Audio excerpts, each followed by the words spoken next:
Salut les amis! Bon, comme vous le savez, j'aime bien faire du FPV en avion, enfin bref, tout ce qui concerne le FPV, et j'aime bien la stabilité. Eh ben, aujourd'hui, je vais vous parler d'une carte. Voilà, la Furious FPV, c'est la F35, prévue entièrement pour iNav, donc pas de souci de compatibilité ou quoi. Voilà, alors, on va voir le petit sac.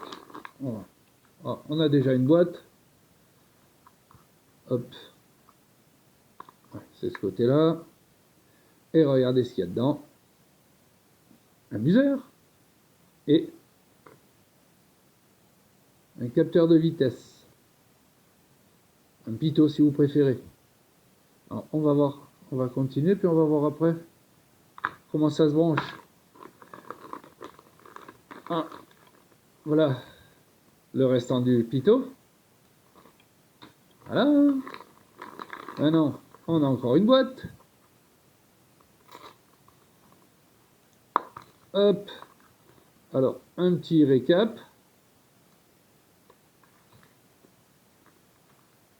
Et dans toutes les boîtes, il y a du gel de silicate pour l'humidité. Alors, dans celle-là, il y a la carte. Alors, c'est une vraie Furious FPV.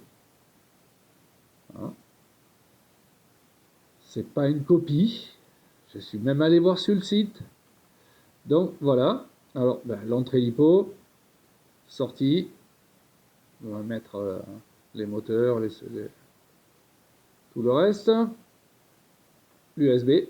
Et ça, quelque chose qui est bien, c'est que l'USB est au-dessus. Très accessible. Et ça, c'est nickel. Vous avez tout un tas de ports. Et les pins. Mode 1, mode 2, SE2, S3, S4, S5, voilà. Donc c'est bien prévu pour avion. Hein, c'est bien marqué mode 1, mode 2. Après S3, S4, c'est ça, les cerveaux jusqu'à 4. Hein. Voilà. Qu'est-ce qu'il y a encore dans la boîte? Ben, il y a le petit GPS. Voilà. Et, un truc qui est bien, le module Bluetooth. Au moins, on pourra faire les réglages depuis le téléphone ou une tablette. Ou même sur le PC, si votre PC est équipé d'un module Bluetooth, donc il n'y aura pas besoin de bricoler, de mettre le câble USB pour faire des trucs, c'est génial. Bon, on va ranger ça là. Maintenant, là, eh ben, vous avez toute de la filasse. Ça, c'est génial. Voilà. Alors, hop, micro RX. Par contre, il y a des prises des deux côtés. Hein. Ensuite, vous avez TBS. C'est une extension pour TBS. La XSR. Vous voyez que c'est prévu pour Taranis aussi, XSR. Il faut dire que leur prise, voilà, je ne sais pas si vous la voyez bien, sont un peu space. Hein. C'est pas celle qu'on connaît comme ça, je ne sais pas comment elle s'appelle, mais c'est pas du tout celle qu'on connaît. Après, Airspeed, voilà, donc lui, il va se brancher sur le pitot. Bluetooth, hop, hop, hop. La cam. Alors nous verrons que c'est compatible avec plusieurs cams. Hein. Le GPS et le VTX. Si du côté de votre émetteur vidéo c'est pas compatible, il suffit de couper les fils et puis de les souder. Hein. La cam, voilà, nous avons fait le tour. Donc on va essayer de brancher quelques petits trucs. Alors on va commencer par quoi? Oh là là. VTX, je n'ai pas sous la main pour le moment. Micro. Moi, je voudrais bien brancher le GPS. Ah, ben, je l'ai à la main. Alors, le GPS, on va voir. C'est tac tac. C'est celui-là. Ah, par contre, le gain thermo est un peu rabattu.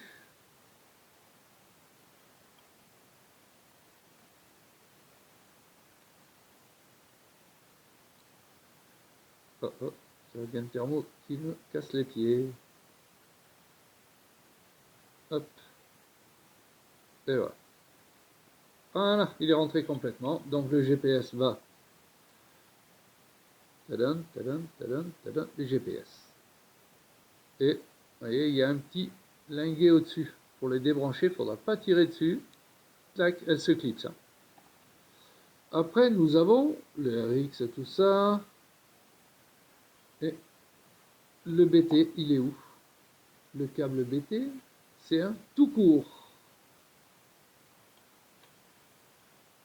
Là, Bluetooth. Donc, ben, idem. Hein. Hop.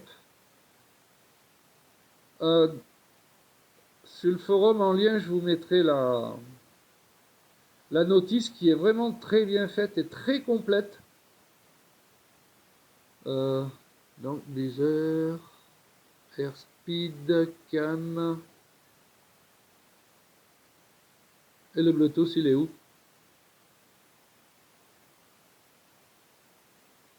Ah bah tiens, celle-là, elle est bonne. BLE. Voilà. Donc, nous allons sortir ça. Hop. Là, il y a le buzzer. Voilà. Airspeed, où c'est qu'il est Airspeed?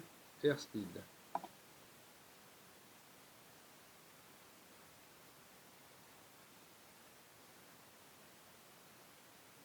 Voilà.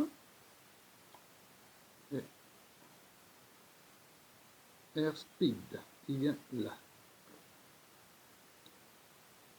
Voilà. Non, j'ai fait avec ce que j'ai parce que la cam, normalement,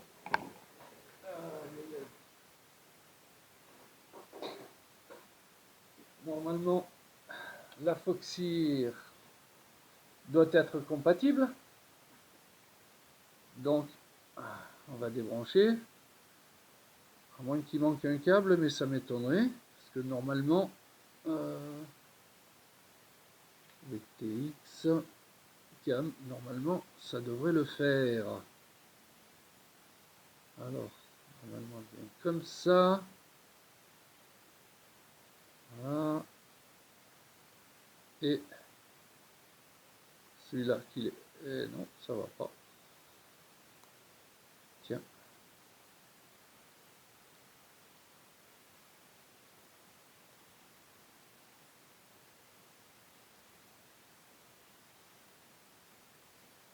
Donc, oui, ça va, mais je ne peux pas faire le réglage depuis.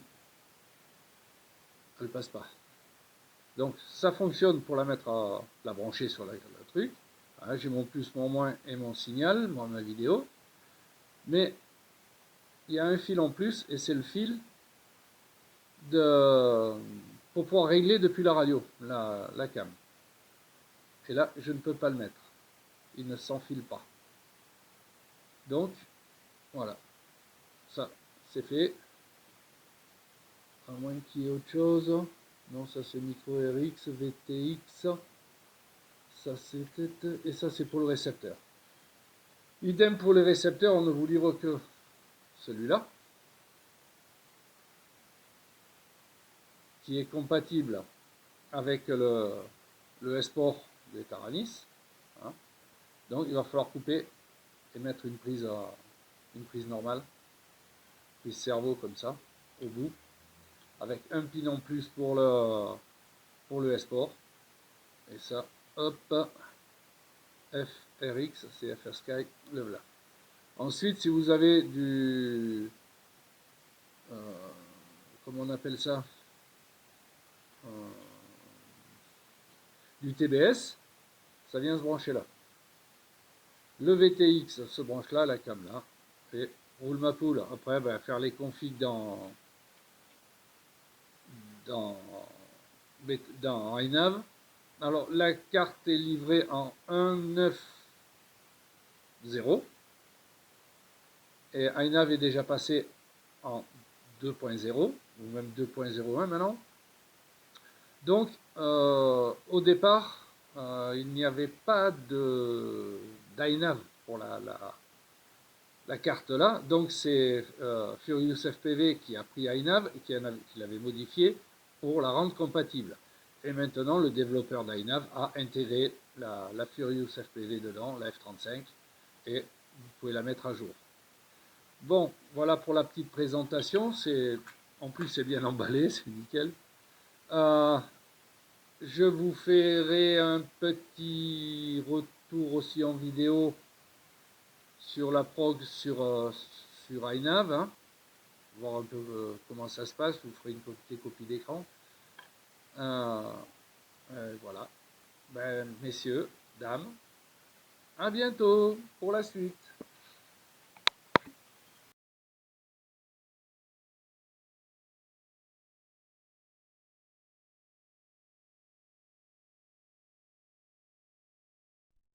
Bon, ben, comme convenu, voilà un peu les modèles, les modifs sur iNav, hein, pour la Furious FPV. Donc, on va se connecter. Voilà. Donc, moi, j'ai déjà fait la mise à jour, hein. Donc, on va se redéconnecter. Je vais vous montrer. Voilà.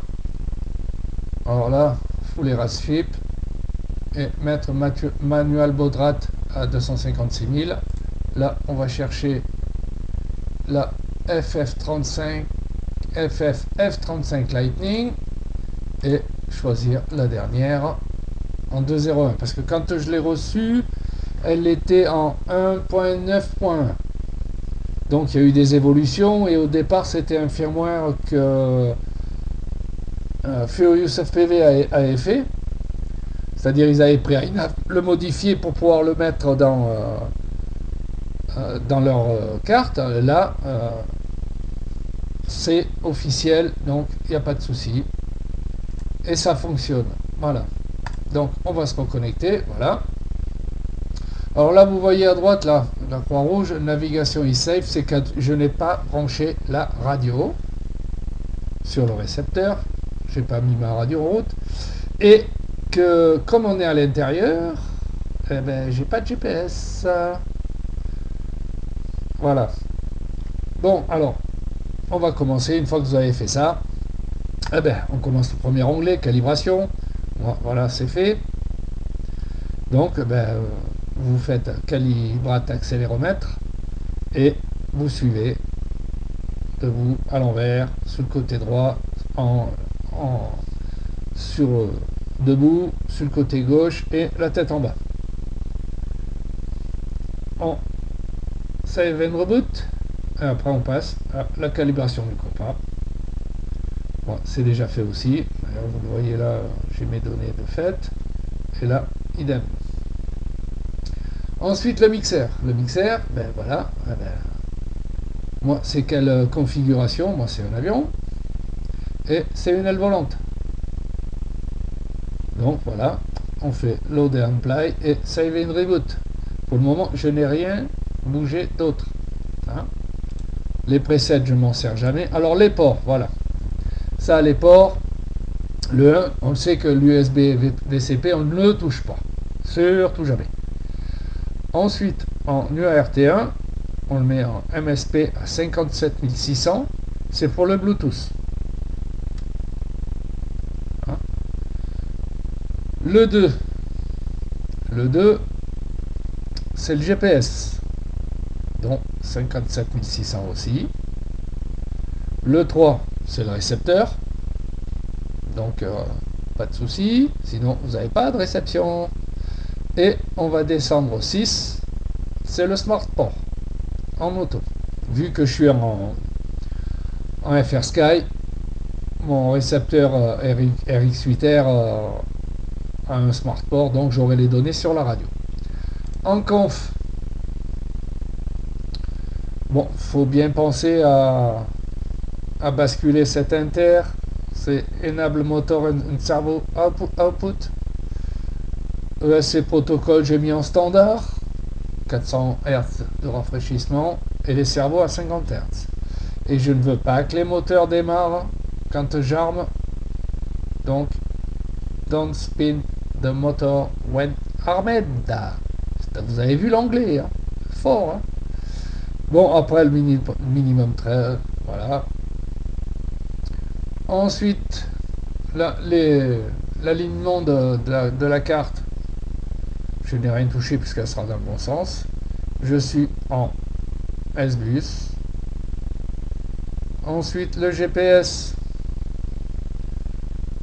pour navigation et télémétrie. Et là, vous avez les données. D'ailleurs, sur la notice, tout est bien donné, hein. Batterie voltage. Voilà. Faut activer le courant. Mais je crois que c'est déjà activé d'origine, ça. Ouais. Voilà. J'ai pas mis de nom. La télémétrie, l'OSD, toujours en air mode. Et profil sélection with chase command, c'est bien pratique. Sur la radio, on n'a pas besoin de rien pour pouvoir régler certains paramètres. Le fail-safe, bon, le fail-safe, ben, il faut le mettre en RTH. Voilà. Ensuite, les PID, je ne vais rien toucher. Et pour mes premiers vols, je ne vais rien toucher. Après, j'affinerai avec un auto-trim et un auto-tune dessus. En 27 tuning, j'ai rien. Bon, en réception, bon, comme je vous ai dit, j'ai pas mis la radio, hein. RSSI en signal 16, donc je l'ai bien dessus. Les modes de vol, voilà ce que j'ai mis: armée, angle, horizon, et j'ai navol, pause hold, puisqu'il faut les deux pour que ça fonctionne bien. Le pause hold, il faut les deux. Le RTH, les waypoints, ça on peut les charger, le mettre en manuel. Si des fois on a un problème, on peut toujours le mettre dessus en manuel, ça peut sauver des engins. Le cerveau, auto-trim et l'autotune. Ensuite, le reste, il y a les ajustements, je n'ai rien touché. Cerveau, je n'ai rien touché pour le moment. Il y aura peut-être une reverse à faire ou quoi, je ne sais pas, on verra. Le GPS, bon là, comme je vous l'ai dit, on est à l'intérieur, donc il ne fait pas de fixe, hein. Surtout moi, c'est un immeuble à ossature bois, donc le bois, ça absorbe les ondes et ça passe pas. Mission contrôle, alors là, c'est plus long. Comme c'est du, je sais pas, c'est OpenStreet, et là, même sur le, vous voyez, sur le PC à la maison, là, ça a du mal à charger la truc, mais enfin, vous pouvez faire vos missions. Hein. Et après, vous les sauvegardez dans la FC, et après, quand vous basculez la Terre, elle va le faire. Moteur, pour le moment, comme je n'ai pas monté les moteurs, donc je ne touche à rien, et puis faudra que je fasse la programmation des ESC. Alors l'OSD, voilà, moi c'est ce que j'ai mis, ça me suffit, hein. Voilà, altitude vario, bon, moi j'ai besoin que de l'altitude, du RSSI, et puis voilà. Je charge pas de trop, j'ai ma vitesse, mon altitude, enfin j'ai deux vitesses, hein. La vitesse GPS et la vitesse R, c'est-à-dire avec le tube Python. Voilà. Let's Sleep, il n'y en a pas, donc on se fait pas chier. Voilà. Et la bad box, il n'y en a pas. Donc, on peut en brancher une sur un port série, mais non. Et puis, on peut le CLI, et puis comme d'habitude, vous faites un dump. Donc, voilà pour ça. Voilà. Ah, un bip. J'ai la batterie qui est faible, donc elle a décroché.